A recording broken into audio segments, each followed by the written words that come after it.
Welcome to the Leadership Loop podcast. I am so excited to introduce you to today's guest, Mayor David Condon.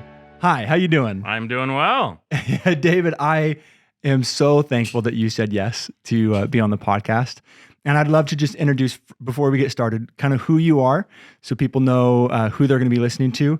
You were a captain in the Army. Yep. You have incredibly diverse experience. You went from being in the Army to being the Deputy Chief of Staff for Congresswoman Cathy McMorris Rogers.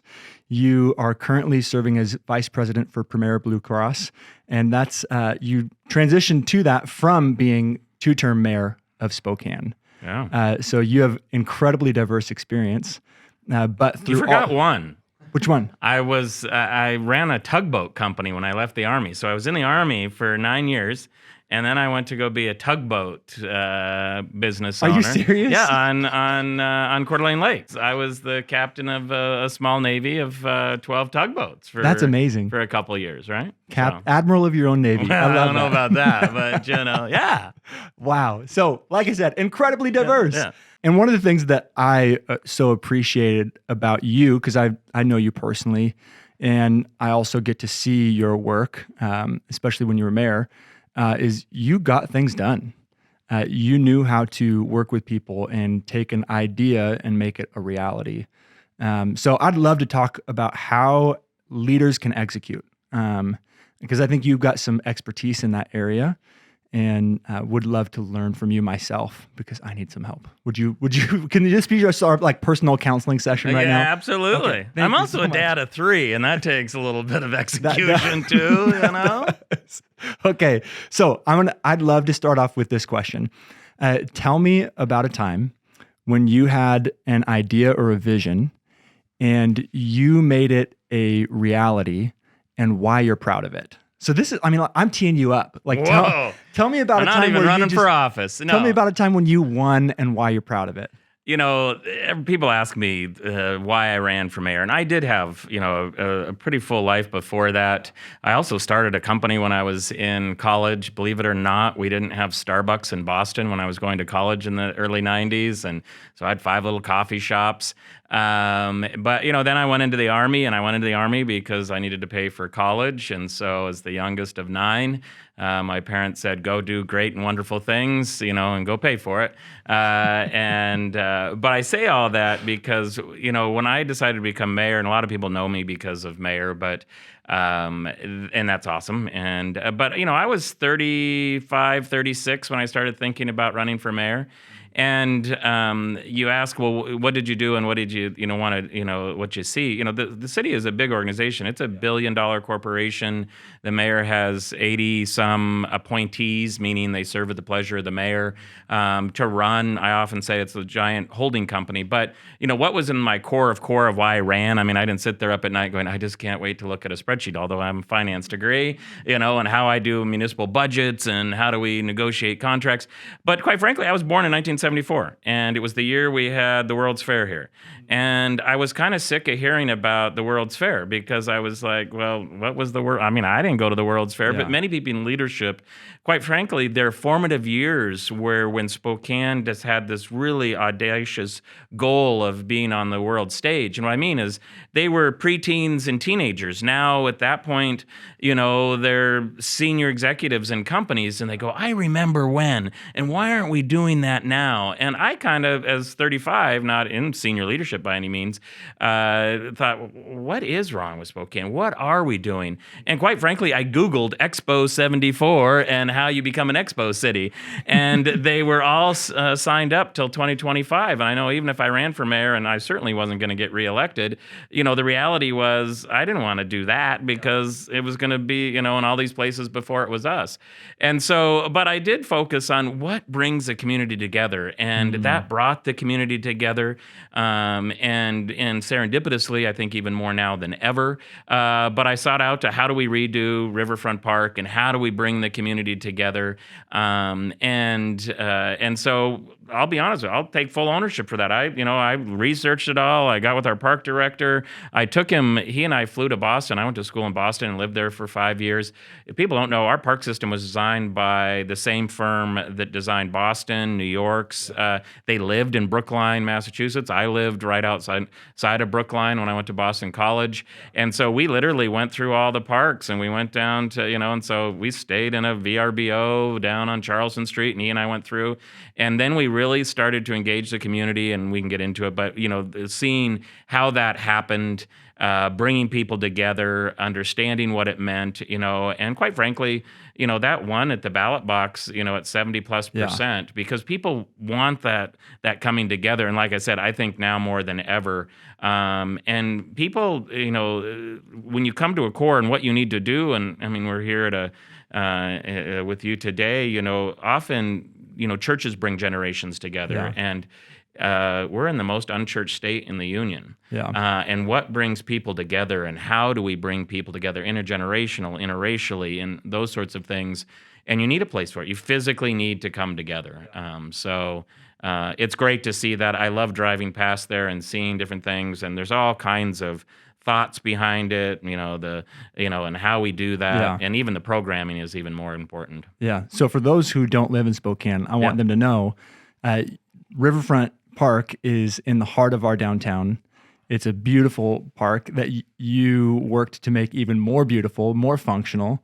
And but one of the things that I love, and I think I'm sure this was intentional, tell me if it was, is you said you took the director of your parks of Spokane and flew him to Boston, and you showed him these parks.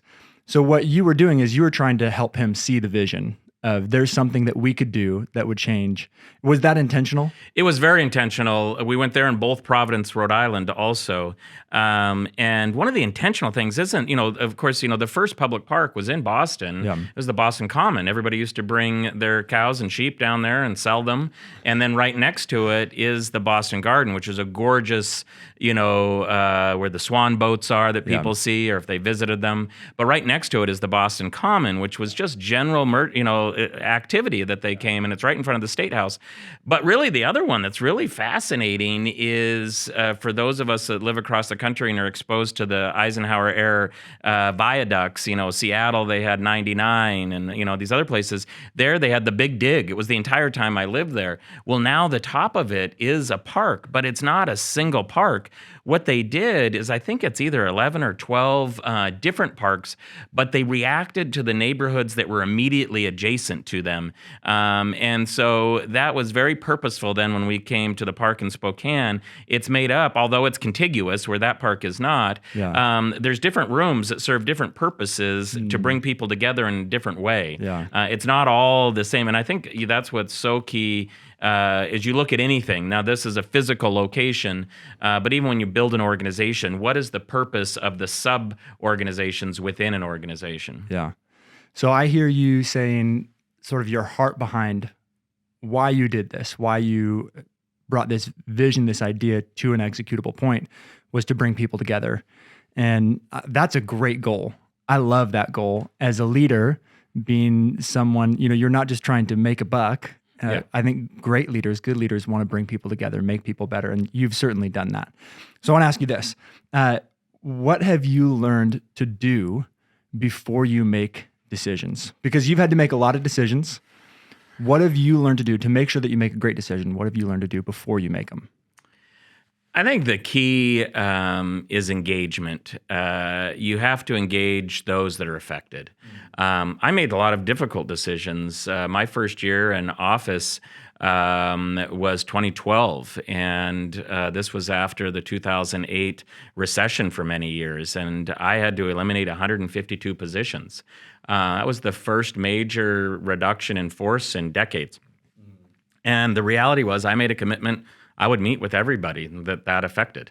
It was not fun. In some cases it was, people that had been with the city for years. In other cases, the mission that they did was very critical, but it wasn't perhaps the most critical.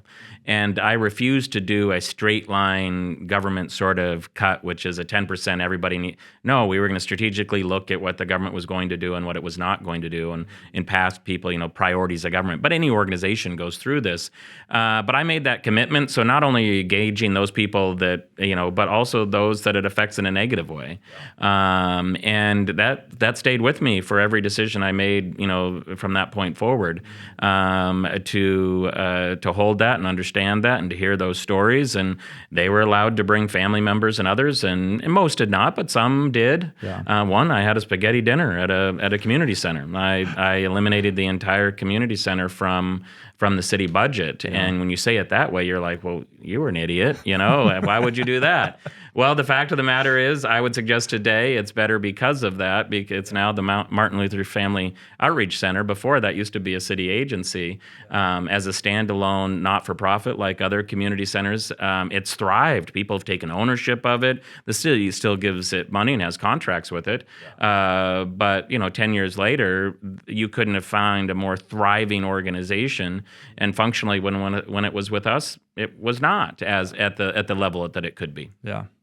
So you're saying when you make those decisions, whether they're good, bad, hard, easy, you're trying to engage the people they affect and get feedback from them, so that you're not insulated from the impact of your decision.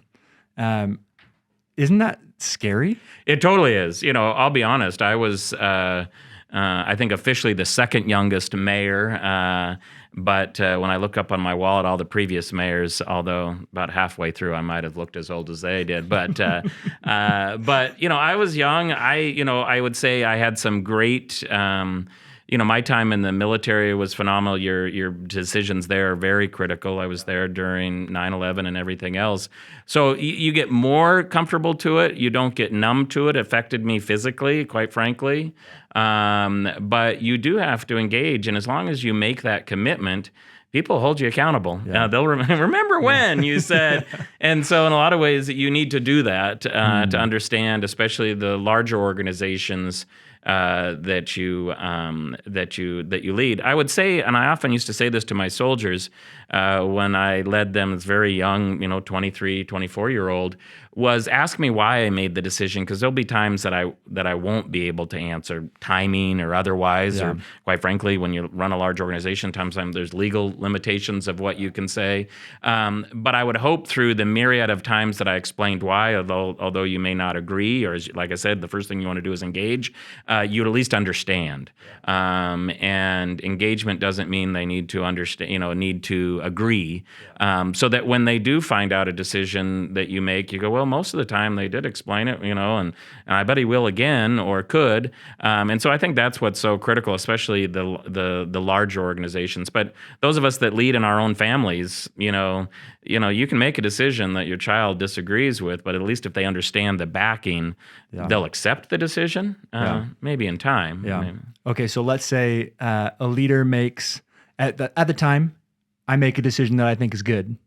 I come to realize that was a bad decision. Yeah.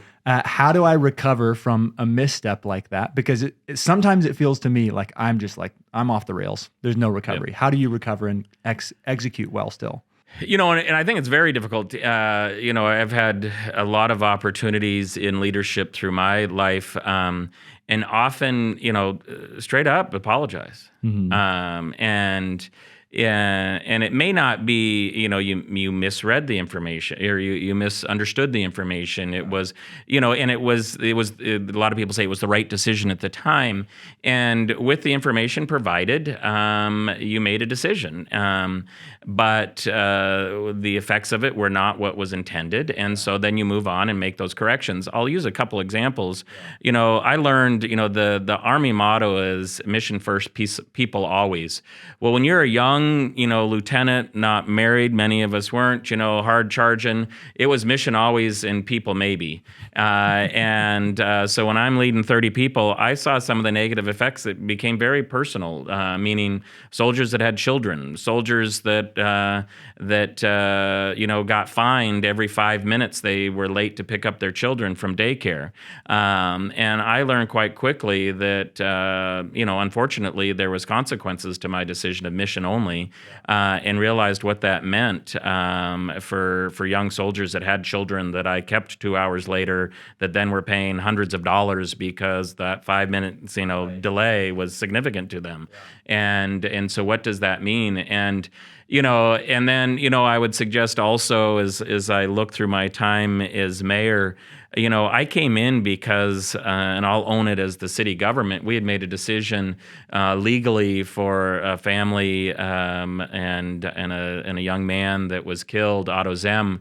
And I came in and quite frankly, within, we own that as an organization. As you come in as a leader to an organization, you own the legacy of that organization, especially if you didn't start that organization. And we apologized. I literally wrote a letter to the mother. I met with the mother.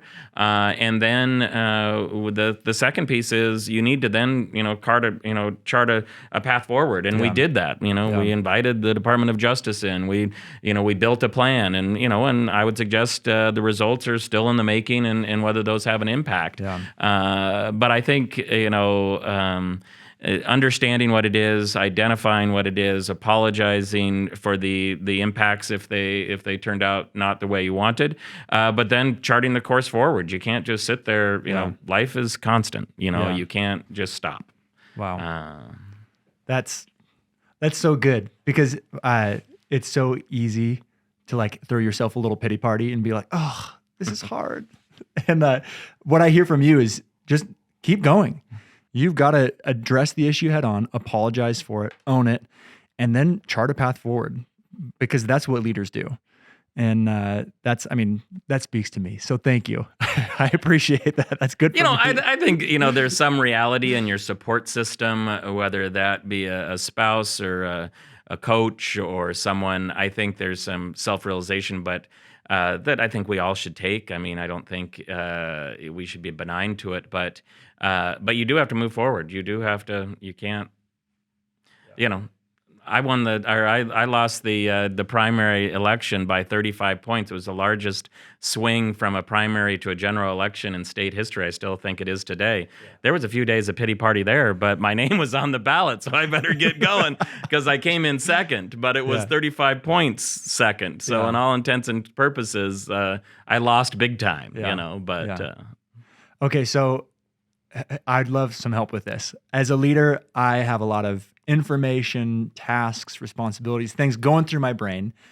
How do you take away the slough and focus on what's most important? What are some things that you've learned to do to train your brain to focus on what's most important? It's interesting.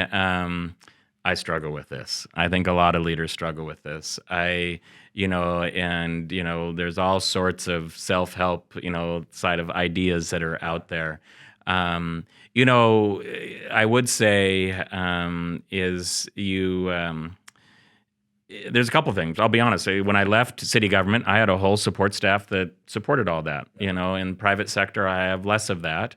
But even looking at where you spend your time, many of us use Outlook or other things. I started to code my time. I did it for about 90 days just to see where was I spending my time, and quite functionally, what was the return? Not necessarily in a financial sense, although in the private sector I need to worry about that also. But also, what was it doing to advance? Quite frankly, for those that are in leadership or in mid leadership, and we all have a boss at some level. And is it aligning with that? The other issue, though, I find, and people even in personal life, and especially in leadership positions, there's no such thing as a work-home balance. I always call it the work-life integration. And especially if you're in a mission-oriented organization, your family is along for that mission too.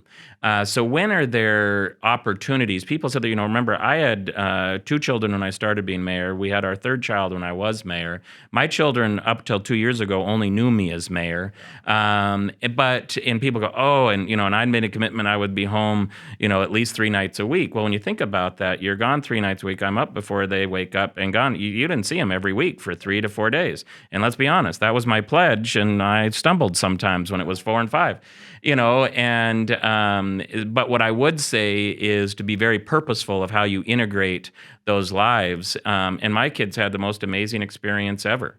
If they choose to live here for the rest of their, they know everything about the city. They know, they met cultures, that they never would have met. When you're mayor, you're invited to every cultural celebration. You're in the front row, and I still remember seeing my children with their eyes wide open at a Filipino barbecue watching the little girls dance, in their beautiful, outfits and they wouldn't have had that experience. I would have not known that was going on at a local park, to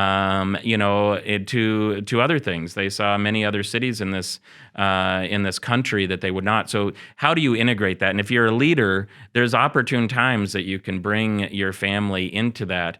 But back to how do you look at your time and how do you spend your time? I'll finish with it, and maybe we'll spend some more time on it. But any organization, you need to run the organization, and there's individuals that run your organization every day. Literally, the lights need to come on, the phones need to be, and then you need to improve your organization. And there's people in your organization that want to do that. In the private sector, we do Six Sigma and Lean or that sort of thing, and ideal process. And then you need to transform your organization. And people often say, well, the CEO transforms and the frontline people do. No, I'll be honest. When I was mayor, I spent much less time on the transformation than my chief operating officer did, because quite frankly, in an organization like that, the citizens expect you to be very involved in the running of the organization. So when I woke up in the morning, about 60% of my schedule was set. The other 40% had to be responsive. Not every organization's like that. So you need to identify in your organization who's going to run the organization, who's going to improve the organization, and who's going to transform the organization. Yeah. In typical language, the chief operating officer, runs the organization, and that might be true. But I would suggest in your line of work, you run the organization. People expect you to be there. People expect you to. I'm not trying to tell you how to do your job, but you're up in front of. Please, would you tell me? Yeah. I need some help. But people expect you to be engaged on the daily activities. Yeah. So I just think you need to strategically, no matter how big your organization is, and not only that, people have different skill sets. If some people sit there at the very senior levels and are bored by the idea of theory and transformation, but they'll go along with it, well, then you need to identify somebody that has that. You also have people that have been in an organization that really want to improve it. You need to empower them to do that. So to me, as I look at how do I spend my time in my current organization, others are transforming the organization, and I spend my time on improving the organization, and in many ways running the organization. But really, I'm probably solidly set in that improve section of how we run our operation. Yeah. Can you describe to me the difference between improving the organization and transforming the organization? Absolutely. Transforming the organization is making it something that it isn't today. Yeah. Where improving is taking the status quo and making it better, make things work better, make things energize better. Transform is, where does it look like in 10 years? Many organizations over the last 2 years transformed, but you also had to improve. If you were going to transform to an online or a distributed model, you also had to improve your technology, improve your all of that. So I'm not saying that they're these silos. They're integrated in many ways, but you definitely need to on the transform side, look at what your organization isn't today and how do you get there based on being responsive to whoever you serve. Yeah, that's super helpful. So here's a question. You said you had a team who helped you with thinking about what was most important when you were in local government. And now in business, you have less of that support staff. So what do you do to boost your productivity? If you don't have a team who's standing there beside you and helping you, and what are some of the things that you've learned making that transition where you go, okay, now I need to do this to boost my productivity? It's interesting you say that, because it's definitely something that I've clearly identified, and going into an organization that we have great teams that work with me, but personally, how do I optimize that?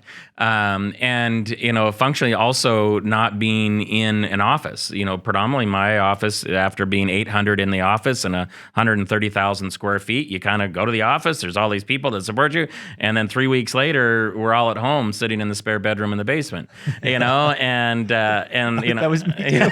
how do you wake up and go, but in a lot of ways, especially after 8 years of everything coming to you? How do you come to it? And so, to me, I had to very purposely engage in different parts of our organization. And even now it's more difficult because you don't do the drive-by, hey, can we grab lunch? Hey, just got this phone call. What did they mean? I have to look at an org chart and figure out who I Teams call and whether they're available. And so on the personal side, it again also, has been a struggle, but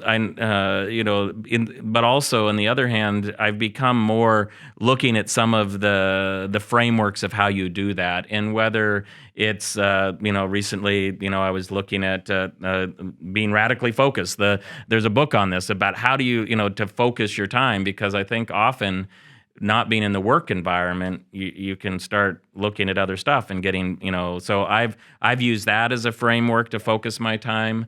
I've literally looked at, what is happening today. I mean, it was the first time I had a schedule that wasn't booked every 15 minutes. And there was time to sit back and kind of, there was big blocks of an hour and a half that I go, what do I do? And I'm sitting and I'd ask my assistant, what do you do? And she goes, I don't know. You do your stuff. I don't know, do your vice president stuff, But I would suggest, there is now a lot of literature out there at work from home, and what does it look like? That was one reason why I coded my time just functioning, like super tactically. I had 4 or 5 different goals in my job description, and so I started coding that, which is going to each one of these. And I started finding out there was stuff on there that didn't go to those 3 or 4. So even if you're not in an organization where a boss tells you what to do, or you can also look at it like my role in this organization is to transform it. So let's just start looking at my time. And you don't have to do it as formal as an Outlook calendar and put it in that category. Look over the last month and, how much of my time was spent on transform when everybody's looking at me to be the transformer, and there's nothing. I haven't read a book on transformation. I haven't looked at what my organization, I haven't listened to a podcast about where my industry is going in 10 years from now. So to me, that was another huge, just real fundamental, functional thing I did to streamline my time and where I spend my time. Wow, that is, hearing you talk again, coming back to the coding your time, makes me feel like that's something I probably need to do to figure out where is this going and how am I, where am I missing it? Where am I overcooking it? So I think that's really helpful for me, at least. So here's what I'd like to ask. What are some resources that people who want to get better at executing, who want to get better at making things happen, what are some resources that you found that have been helpful that we could also read? A couple quick things. To me, there's a lot of material out there. Yeah. To me, you can get quickly overwhelmed by it all. So my first advice is, find something that seems to fit with you, especially if you put yourself in this role as a transformer versus somebody that's running the company or somebody that's improving the company. I found at our organization we used Gallup, and it's the manager. And one of the things I thought, as someone that was in charge in part in creating culture, if you haven't looked at that book, it's one of the questions they ask, and Gallup's amazing because they ask all these questions. Do you have a best friend at work? And everybody kind of giggles. Well, if you have the right culture, you have an at-work best friend, or people, work wife, work husband, but somebody that you're going to share your struggles with, maybe alongside with. And I just use that as an example because if you're a culture person and want to figure out what that culture is, I found that to be a great work, and it's based on data. I love looking at data and comparing myself to other organizations that are similar. One of the other ones that and it's from a local author in Spokane, actually, Aaron Jones, Bridges to Heal Us. And I say this just because, it's one of the things challenging us right now in the DEI world. And so what do we do in that space? And it's a challenge for myself, but, and I chose, to read her book for a personal challenge, but also one that puts a different perspective, that not everything needs to be like Gallup and data and, that piece of it. A lot of it's shared through story. And how do you do that? The other, thoughts I had is, the book about Strength Finder, and and I'm using it currently, and on looking at somebody's strengths and where are they best placed. There's other books out there that talk about being on the right bus in the right seat, and all these sort of things. But to me, before you get overwhelmed, choose 2 or 3. I often, I'm not a voracious reader by any means, and often going with something that's on a top list is actually functionally good because people kind of are talking about it, and I'll be honest, often I think there's just a new name to the same sort of idea. So you might as well go with what's popular, because if you can't beat them, join them. I will, I've come to my own, and I'll finish with this, kind of my own thoughts, and it really, and it's it's an alliteration so that I can remember it, but you first need to engage. So no matter what book you're out there or what you're doing, like I said, you need to engage. I also think you need to educate. Often people are not educated about a certain thing, and that's the explain the why, right? But then you have to empower them. You have to, especially as a leader, after you explain and educate what they want, you need to empower them to go do it. And then ultimately you need to evaluate that. So to me, it's about that engagement. It's about that education, and it's about, and engagement isn't a one-way discussion, and that really comes to the core of where I start and where I end, and that's in empathy, where you can actually see it from the other person's point of view. And when you engage, that empathetic viewpoint really is at the key. And people go, "Oh, that doesn't, that's for churches and for mission and nonprofits." If you're the best company alive with the best product, if you have empathy for your customer, if you see where their pain points are, you will develop a better product, hands down. Right now we're looking in our organization about our app and what are the pain points and how do we make it easier and but that's really about empathy. And people confuse that with compassion. It's not. Compassion is another very important thing, but empathy, and you get that through engaging individuals. Yeah. Whew, that's good. Can you say those E's again? Well, you always, and I always said, where do they start and finish? I think they're more amorphous than that. But I think if there's a starting point, it is empathy, and then you need to engage the customer or those that are affected by a decision. You need to educate them often, because a lot of times, especially if you're a leader, it's something that they may not understand. And then in some cases, you need to explain yourself of the decision. You asked me, what did you do? You need to explain that. And then you need to really evaluate whether it was the right decision, evaluate that it was the right initiative. So empathy, engage, execute, explain, and then ultimately evaluate. Yeah. Whew, those are so good. Okay, so final question. Ready? I'm a young leader. I am not. But there are other young leaders. How can young leaders engage across generations and make sure that we are leading, like getting actual stuff done instead of just having ideas and not making things happen? So what's the key for young leaders to get things done? Well, you brought up, and I think it plagues many of us now, is the generational divides. Mm-hmm. Of course, we have racial and cultural divides, but I think permeates through all races and all cultures is the generational divide.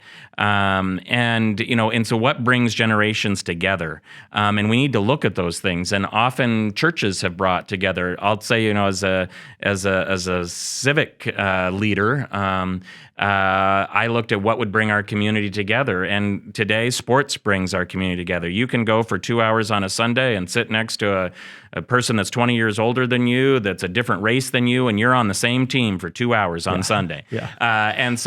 But you start realizing, and you need to get there. So for young leaders, what worries me often is they stay in age-banded organizations, and I think we need to find ways to break those down. I brought up a community center. At one point there was, do you have youth community centers versus old community centers? And I used to sit there and say, or senior centers, and I used to sit there and say, I love the day that the senior's annoyed because kids are playing basketball too close to the senior center, and they intermix in the parking lot. And we spent generations, cities did this. We had, if you were young, you lived in apartments, and then you had your kids and you moved to the house that's on a cul-de-sac in the suburbs.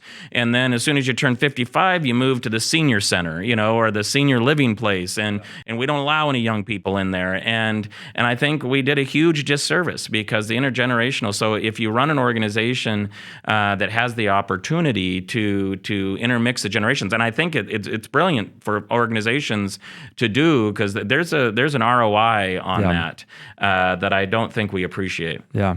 Ooh, that's good. Okay. Thank you so much.